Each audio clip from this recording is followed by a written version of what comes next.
இந்த காட்சியை பாருங்க. ഇന്ന് വെള്ളിയാഴ്ചയല്ലേ? ഇന്ന് എൻ്റെ ഒരു ഡേ മൈ ലൈഫാണ് കേട്ടോ കാണിക്കണത്.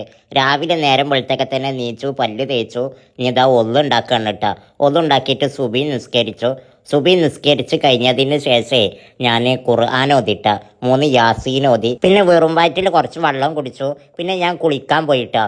കുളി കഴിഞ്ഞ് വന്ന് ഇതാന്ന് വെള്ളിയാഴ്ചയല്ല, അപ്പോൾ വൈറ്റ് കളർ. 2 கை இருக்கு, 2 கால் இருக்கு, 2 கண்கள் இருக்கு, 2 காது இருக்கு, பேசுறதுக்கு வாய் இருக்கு, வார்த்தையும் இருக்கு, குரலும் இருக்கு. அப்படிப்பட்ட எத்தனையோ பேர் இறைவனை வணங்குவதற்கு என்னால் முடியலை, டைம் கிடைக்கல, கால் வலிக்குது, கை வலிக்குது, நேரம் கிடைக்க மாட்டேன்னு சொல்லிட்டு எத்தனையோ பேர் சாக்கு போக்கு சொல்கிறவங்கெல்லாம் இதை கொஞ்சம் பாருங்க.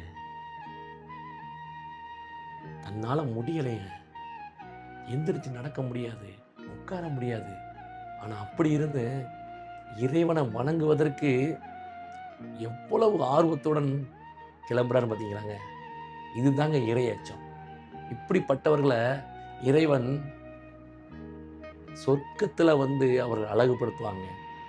இந்த பூமியில் அவங்களுக்கு கஷ்டத்தை கொடுத்தா மறுமையில் அவங்களுக்கு சொர்க்கத்தை கொடுப்பான்.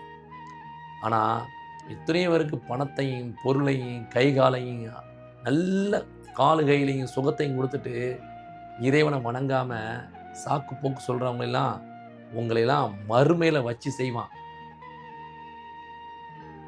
எல்லா புகழும் இறைவனுக்கு. உண்மையிலேயே இந்த சகோதரருக்கு என்னுடைய வாழ்த்துக்கள். வாழ்த்துக்கள் சகோதரா, வாழ்த்துக்கள்.